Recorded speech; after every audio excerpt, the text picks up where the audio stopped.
It's simple. If Russia stopped invading Ukraine, it would end the war. If Ukraine stopped defending itself against Russia, it would be the end of Ukraine. That's why together we're making sure Ukraine can defend itself.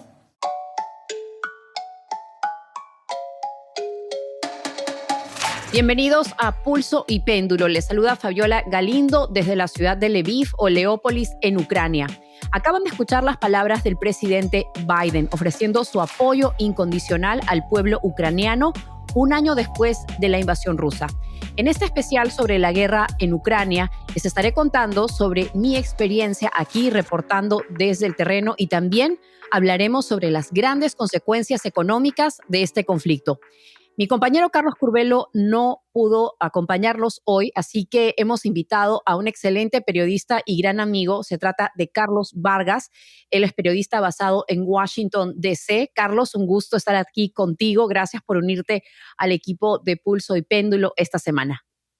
Gracias a ti, Fabi, a tu equipo y a toda tu audiencia por tenerme en el programa. A la misma vez, muy contento de saber que pudiste llegar a Ucrania sana y salva. Gracias, Carlos. Y bueno, para los que no saben, Carlos ha cubierto muchos temas extensos en Latinoamérica, visitas papales, el proceso de pacificación en Colombia, entre tantos, incluyendo el Mundial de Qatar. Así que, bueno, vamos a lo que hemos venido aquí. Muchísimo de qué hablar, sin duda, pero comencemos con una recapitulación breve de lo que ha ocurrido hasta ahora. Biden estuvo aquí en Ucrania, en la capital, en la ciudad de Kiev, esta semana en un viaje absolutamente sorpresa. ¿Y por qué fue tan histórica esta visita? Pues bien, hemos visto que con esta visita está cementando el presidente su apoyo a Ucrania. Dijo, y cito con estas palabras, que Estados Unidos apoyará a Ucrania hasta el final, hasta que tenga que hacerlo. Esto definitivamente ha causado muchas reacciones aquí en este país, también en Rusia, que hemos visto ha tenido muchas dificultades en ocupar este país que se esperaba, podían haber, o al menos el Kremlin esperaba poder ocupar y poder dominar Ucrania en un par de semanas. Pues ya estamos a un año de eso y como vemos, los ucranianos no dan su brazo a torcer, sobre todo porque cuentan con la ayuda de países como Estados Unidos y también países europeos. Carlos. Fabi, definitivamente una visita tan importante. Para mí es particularmente ver a Biden pisar una zona de conflicto que no está siendo controlada por el gobierno estadounidense, ver a Biden subirse a ese tren, la caravana, el convoy y correr ese riesgo, ¿no? Es algo tan surreal. A la misma vez, brindar nuevamente ese apoyo incondicional al gobierno ucraniano y en otro aspecto también ver a este líder de la OTAN reafirmar su compromiso con la región y esa organización. Definitivamente algo que se esperaba ver es concretar esa ayuda tan necesaria para contrarrestar al gobierno ruso de los $500 millones en ayuda militar. Sí, Carlos, definitivamente muchos ucranianos aquí no creían que la visita de Biden era real. Les costaba mucho creer que el líder del mundo libre, como se le conoce, había tomado un tren desde Polonia.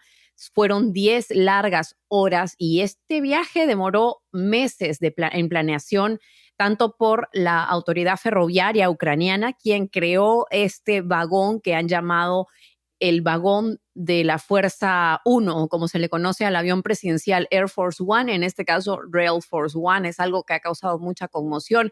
Y de hecho, las autoridades ferroviarias se disculparon en algunos casos porque otros trenes aquí dentro de Ucrania tuvieron que ver sus horarios retrasados para dar paso al tren que pues trasladaba a Biden. Y Es el primer definitivamente saber presidente. que Biden está muy familiarizado con los trenes. Sabemos que cuando él está en su casa en Delaware, toma el tren hacia Washington, ¿no? Bueno, esto cuando estaba en el Congreso de los Estados Unidos.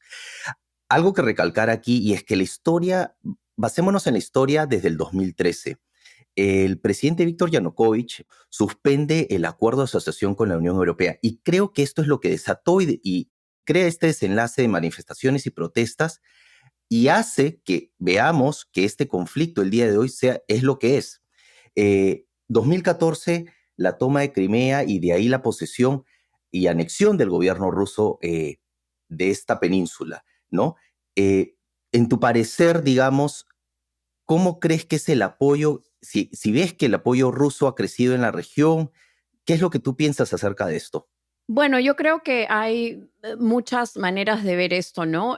Definitivamente en el lado este, que se pensaba era el único lugar que los rusos iban a invadir después de haber tomado la península de Crimea, existe cierta simpatía con lo que es el gobierno ruso, porque la cercanía con Rusia se aproxima más a lo que es el oeste del país, que está más cerca hacia Polonia, hacia la Unión Europea.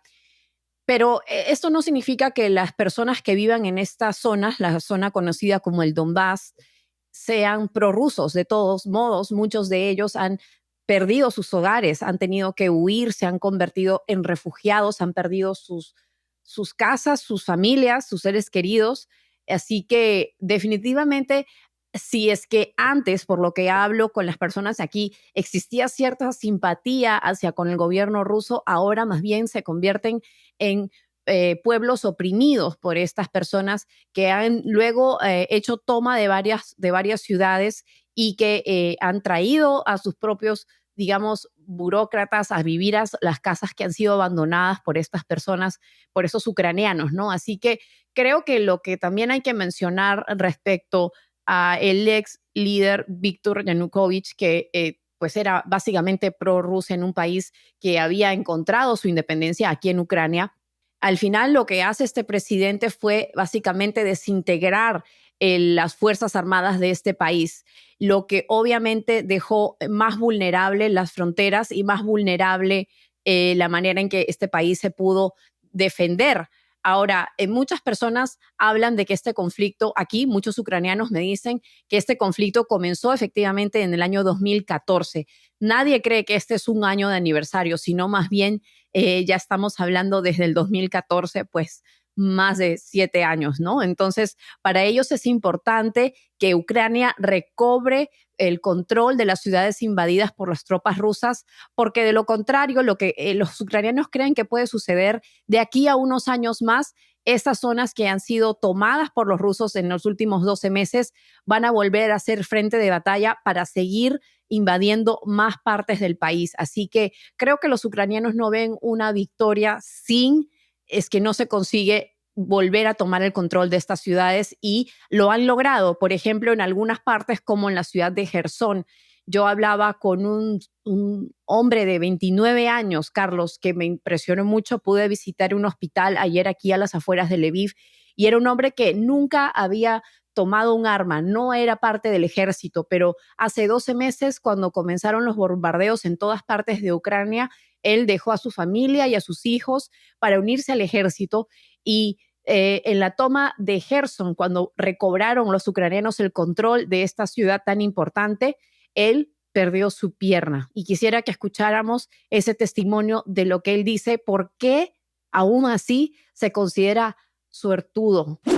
От, буквально дякуючи протезу, буквально на цих вихідних їздив додому, то перший раз за довгий час зміг донечку провести свою за руку. Ну, настільки приємно було. Ходіть, ми ще походимо, ще Оленка покаже, як ви вмієте ходити по сходах. Пане його, і йому ще незручно згинати коліна.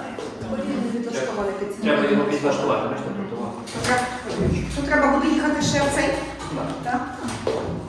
І все одно поїде з такою. Ну, я більше якби фрілансер, робота в інтернеті. Y bueno, algo que me impresionó de todos los soldados con los que hablé en este hospital es que todos dicen que quieren volver al frente de batalla una vez que se recuperen, algo que obviamente, Carlos, no va a ser posible para todos ellos. Fabi, pero lo más importante, el gran aliado ucraniano, Estados Unidos. ¿Por qué el apoyo de Estados Unidos a Ucrania se ha vuelto algo incondicional? Bueno, Carlos, te puedo decir que para el presidente Biden esta es una guerra por la democracia.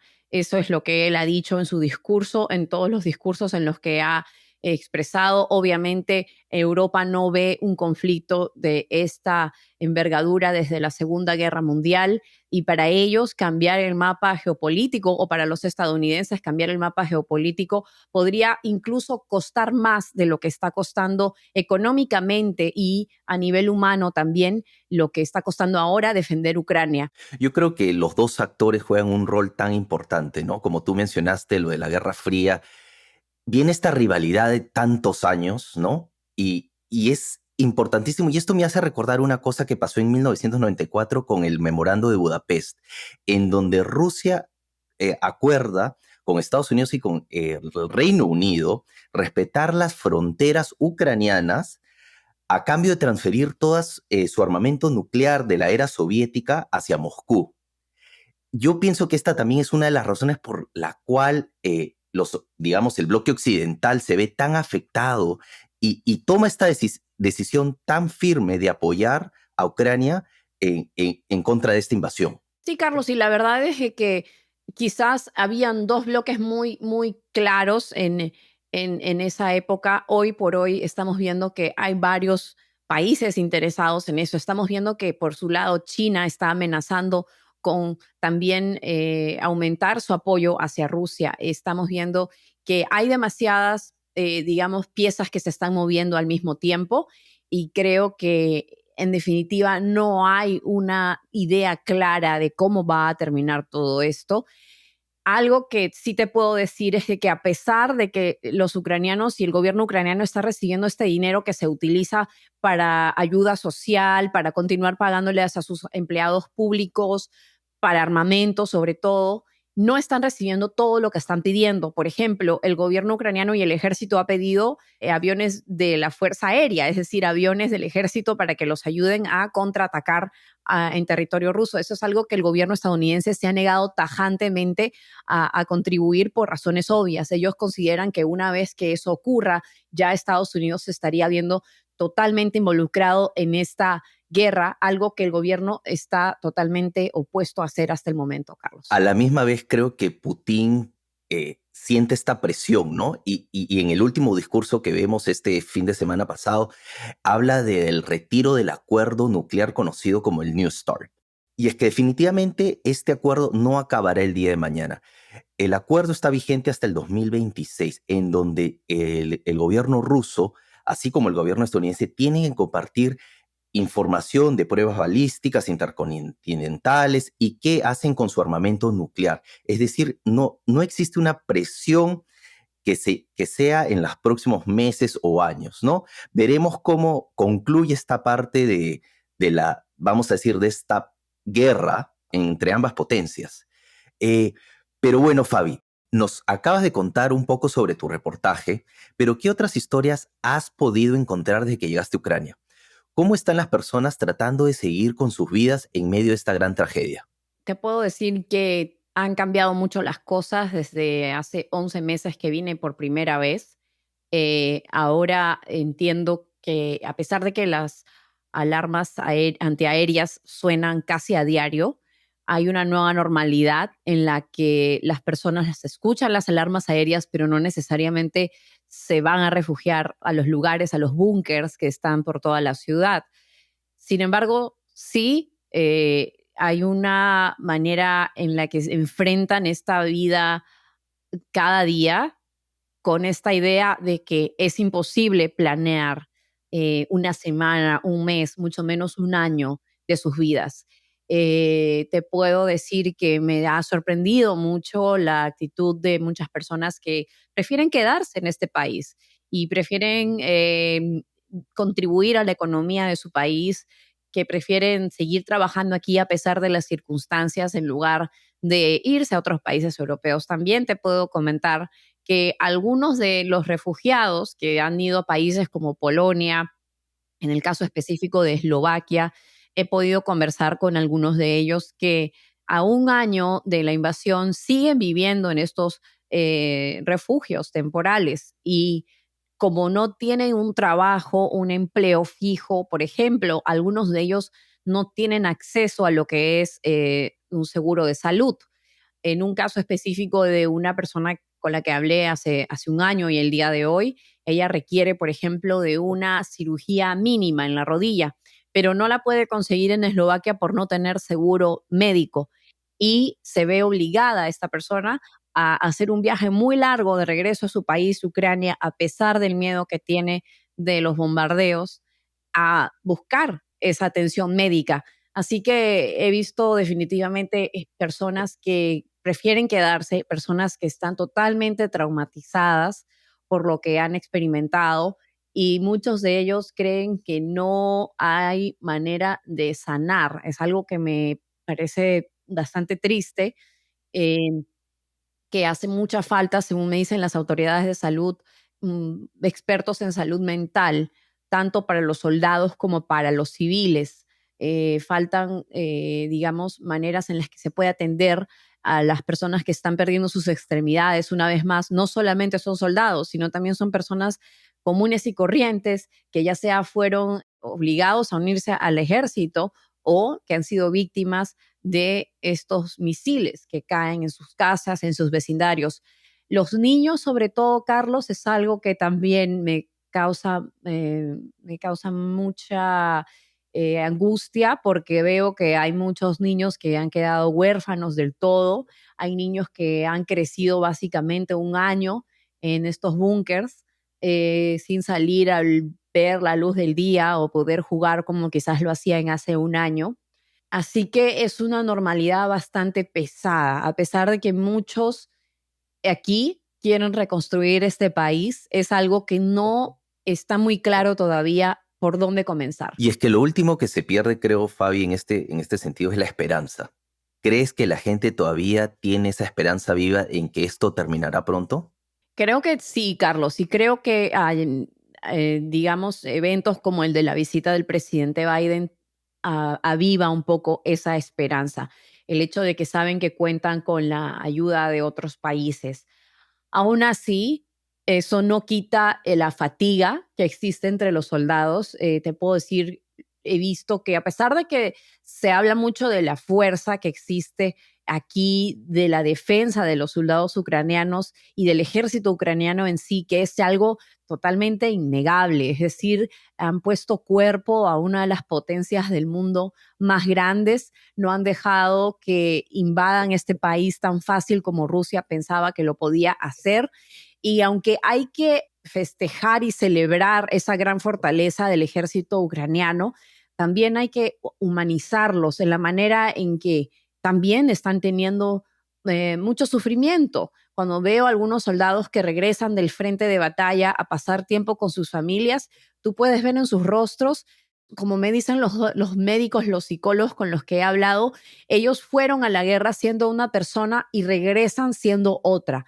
A veces puedes ver que no están totalmente presentes a pesar de estar con sus familias. He conversado con una mujer que decidió quedarse aquí porque no quería dejar a su esposo y ella me dice que ella le pide a su esposo que recurra a tratamientos antidepresivos. Él está en el ejército y él no quiere. Entonces yo creo que también hay que humanizar ese lado del ejército, de estos hombres y mujeres valientes que están enfrentándose a este conflicto y también saber que tienen muchas necesidades, no solamente físicas, sino también psicológicas, y creo que esa es una de los precios más altos que están pagando, como en toda guerra. Y en ese contexto, en tu experiencia personal, ¿cómo es estar en una zona de conflicto? Ya que cuando pienso en esto digo, bueno, he tenido la oportunidad de estar en algunos países, en algún tipo de evento, pero como mencionaste, escuchar las sirenas, saber que tienes que ir a un búnker en cualquier momento del día.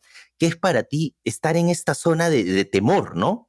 Mira, me sorprendió mucho. Obviamente muchos de los periodistas que llegan aquí tienen que tener un entrenamiento específico de cómo reaccionar ante un posible o un misil que caiga cerca tuyo o una explosión. Tienes que estar preparado para saber cómo hacer los primeros auxilios, cómo puedes sobrevivir por varios días dentro de un sótano. Es decir, una serie de cosas. Una de las primeras cosas que yo hago al llegar a la ciudad de Lviv, una vez que me ubico, es ubicar dónde está el refugio más cercano, a dónde tengo que ir una vez que escuchas esas alarmas. Obviamente, aquí en la ciudad de Lviv, el año pasado, cuando estuve aquí, sí estuve presente cuando cayeron algunos misiles que acabaron con la vida de 7 personas en esa oportunidad.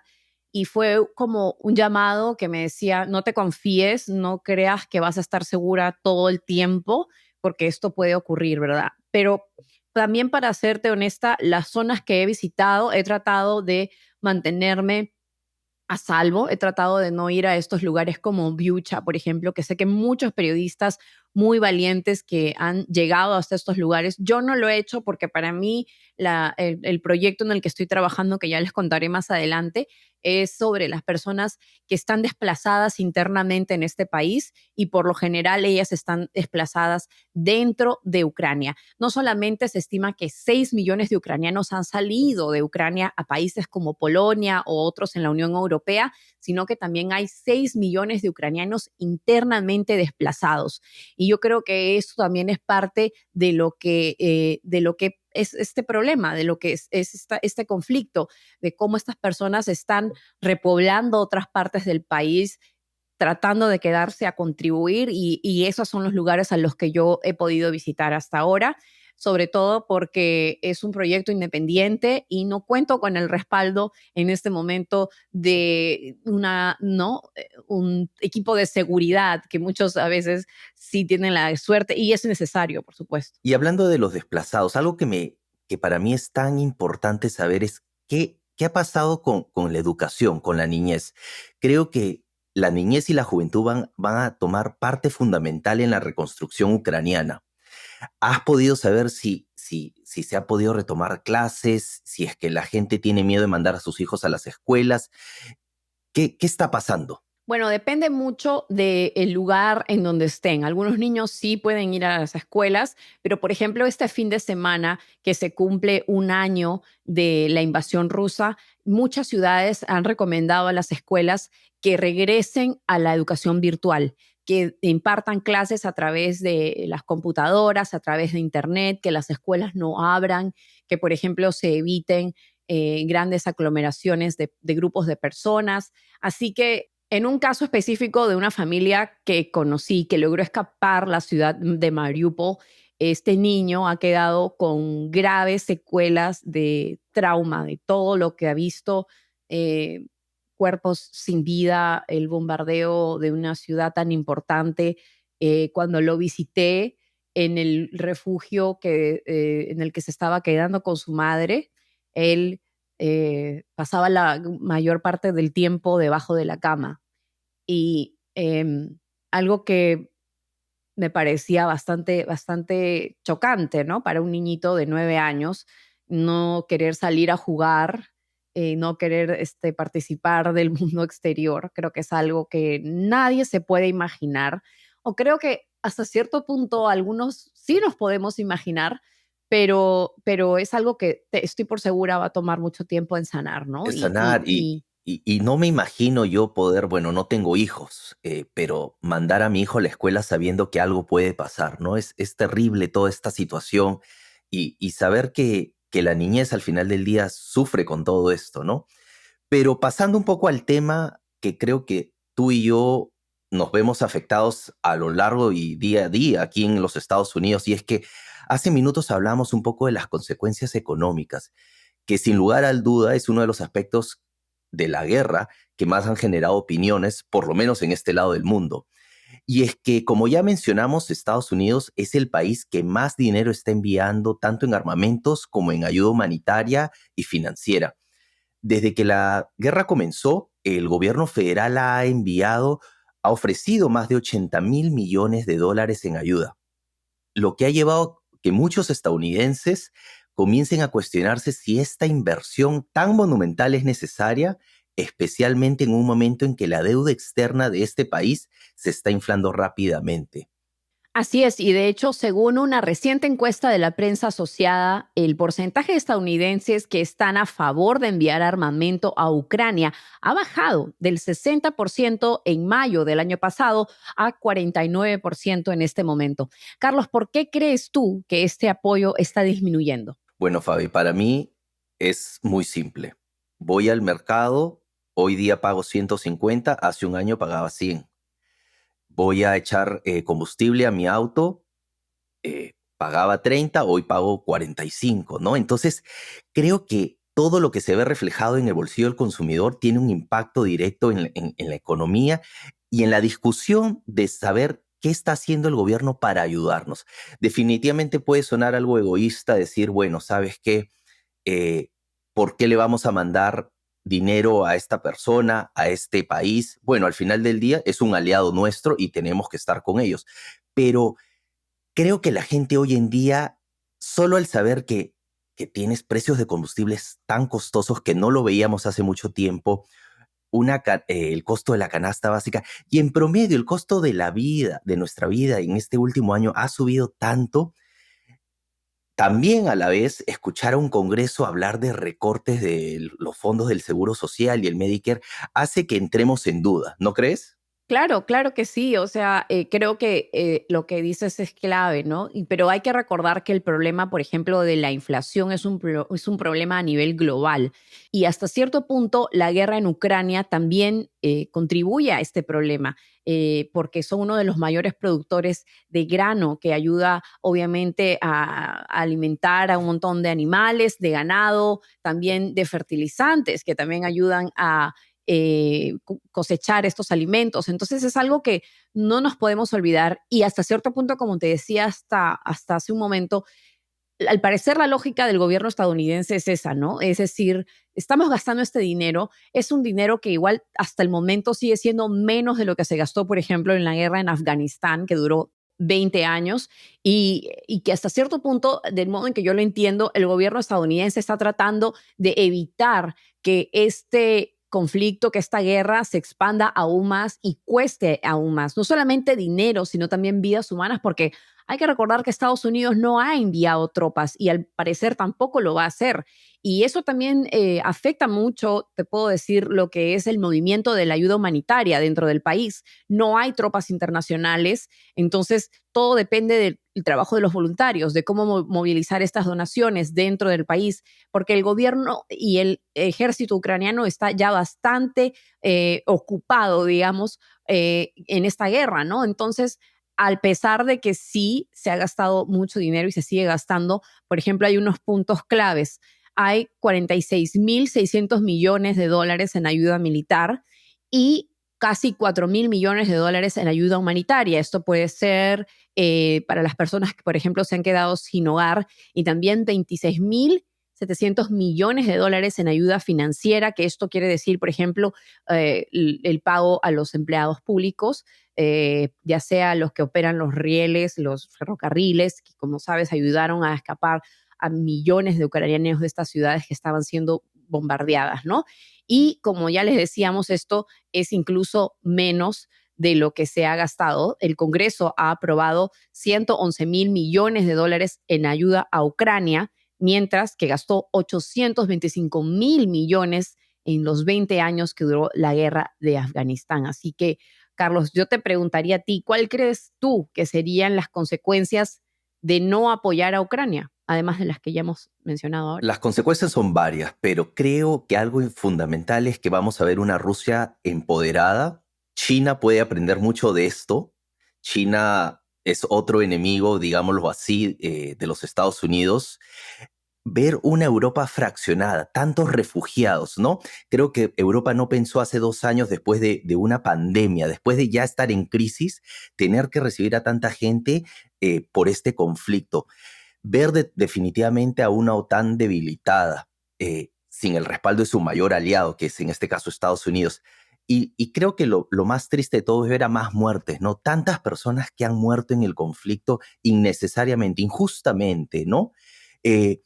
También creo que la reconstrucción, es tan importante hablar de reconstrucción, de todo ese dinero que va a ser gastado en poder recobrar partes fundamentales de situaciones básicas, ¿no? De la red básica de infraestructura de este país. Así es, Carlos. O sea, los hospitales han sido bombardeados, escuelas han sido bombardeadas, están totalmente destruidas. Cuando les pregunto a los ucranianos sobre la reconstrucción de su país, muchos, como te digo, no tienen esta capacidad de planear ni una semana, ni un mes, ni un año. Y es obvio que tampoco los inversionistas privados están pensando en invertir en una reconstrucción en Ucrania hasta que no se dé por lo menos una idea clara de cómo y cuándo podría culminar esta guerra. Así que es algo que es importante. Ya hemos visto que obviamente en décadas anteriores se vio lo que fue el plan Marshall, en el que el gobierno estadounidense básicamente financió la reconstrucción de Europa, de al menos 15 países europeos, incluyendo Inglaterra, Francia.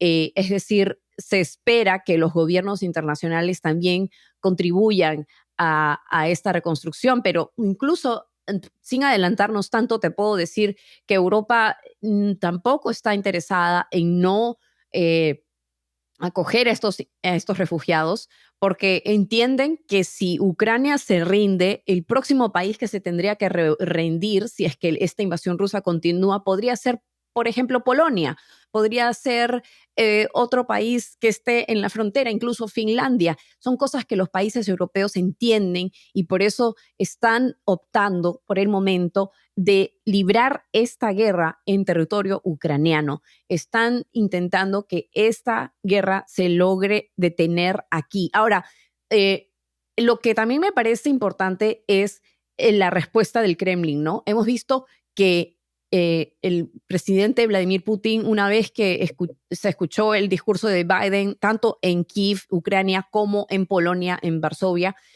Putin básicamente dijo que los que habían comenzado esta guerra era Occidente, que lo que ellos estaban tratando de hacer era parar esta guerra. Yo creo que hay que aclarar mucho esto, porque esto es obviamente una mentira total. Es decir, la invasión rusa, hay pruebas que indican que esta ha sido una agresión por parte del Kremlin y no al revés, como está tratando de dibujarlo, ¿no? De redibujarlo. El líder ruso. Y creo que en un país como Rusia o en un país como China, en donde la información y las noticias pueden ser tan manipulables, es muy probable que esta sea la versión que se esté dando en esos lugares. Y eso es algo que lamentablemente es muy difícil de combatir, pero al mismo tiempo hay que quedar en claro que esta agresión fue iniciada por el Kremlin en el año 2014 con la toma de Crimea, algo que para muchos analistas debió detenerse en ese momento. Las fuerzas y los gobiernos de Occidente debieron haber tomado acción en ese momento, sin embargo, lo condenaron como algo inaceptable, mas no hicieron nada más para ayudar a Ucrania y es por eso que estamos en este momento hoy en día y es por eso que los ucranianos tienen muy en claro que para parar esa invasión rusa tienen que recobrar el control de sus ciudades ucranianas que han sido invadidas por las tropas del Kremlin. Fabi, no nos olvidemos del rol latinoamericano. Es súper importante saber qué pasa en nuestros países. ¿Cuál crees tú a favor, en contra de las posturas que han tomado nuestros países, ¿no? Vemos un bloque, el bloque de Venezuela, Cuba, Nicaragua, siempre apoyando a Rusia. Vemos un bloque muy neutral que no habíamos visto antes con Colombia, México y Brasil. Y tenemos un par de países como Ecuador, Chile y Uruguay que condenan esta invasión.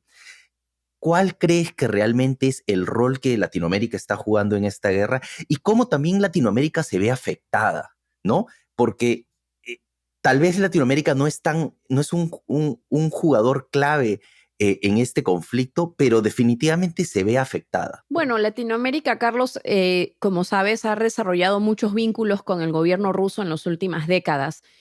No solamente en Latinoamérica, también en otros países en desarrollo como en África.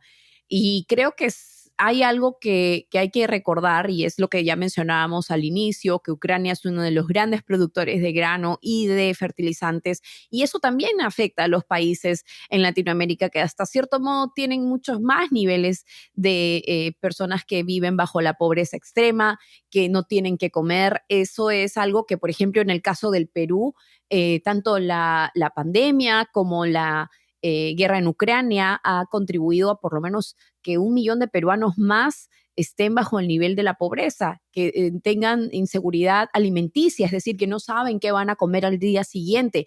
También estamos viendo que, obviamente, debido, por ejemplo, a todo este conflicto, Estados Unidos se ha vuelto a abrir sus puertas diplomáticas con dictaduras como las de Venezuela para poder exportar petróleo venezolano, a pesar de que no es en gran proporción. Sin embargo, es algo que también tendríamos que tomar en cuenta.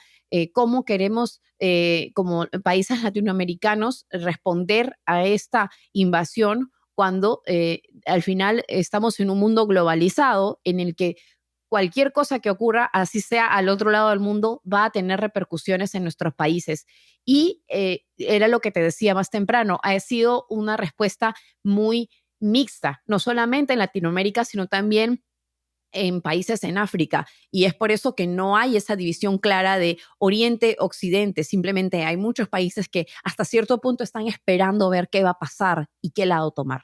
Y es que por más que la guerra es muy lejana a Latinoamérica, en el contexto agropecuario, ¿no? Estamos hablando del impacto en lo que es la inversión y la exportación en esta industria que es tan importante para Latinoamérica, ¿no?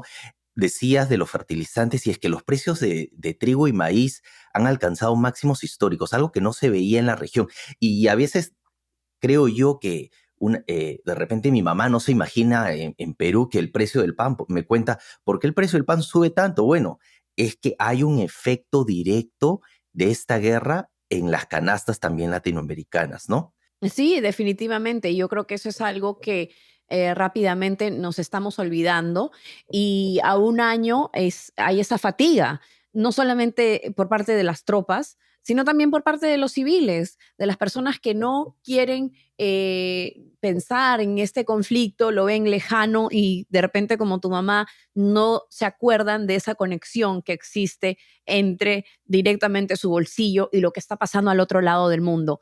Y yo creo que por eso hay mucho interés por parte de estos gobiernos democráticos de continuar apoyando a que esta guerra no se salga de Ucrania, que se contenga en este territorio. Y conozco muchos voluntarios internacionales que vienen aquí a poner sus vidas en riesgo para movilizar esas donaciones, para movilizar esa ayuda internacional. Y cuando les pregunto por qué están aquí, me dicen lo mismo, porque ellos también entienden que para parar esta guerra se tiene que parar aquí.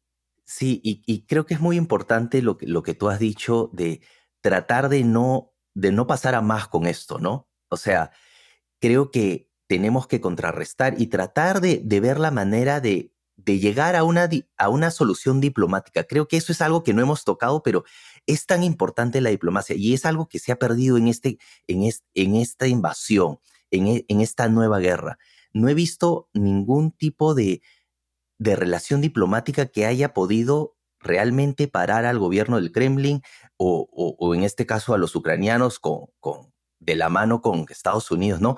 Me da un poco de pena ver que hemos llegado nuevamente a tomar las armas versus poder haber discutido o poder parar algo en forma diplomática. Es totalmente cierto. Yo me pregunto a diario qué pasaría si estos líderes se sentaran en una mesa y hablaran sobre las cosas que quieren, sobre las cosas que necesitan, y pudieran llegar a una conclusión pacífica en lugar de seguir mandando a más vidas inocentes al frente de batalla, en lugar de seguir disparando misiles. Y yo entiendo que es una manera casi inocente de pensar en esta guerra. Entiendo que hay intereses de por medio mucho más grandes que hablar de la paz, pero lamentablemente eso es lo que falta, y eso es lo que realmente podría traer una buena solución. No hay indicios de que eso vaya a ocurrir, y creo que por eso hay una gran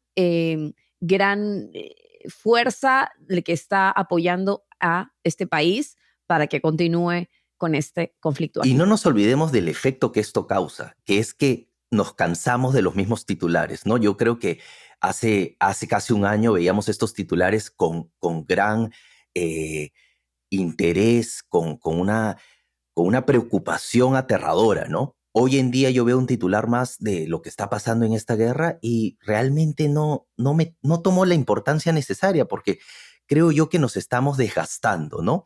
Eh, a la misma vez, ¿crees que es posible poder negociar, en este caso al gobierno ucraniano, los aliados de la OTAN, Estados Unidos, con el gobierno ruso?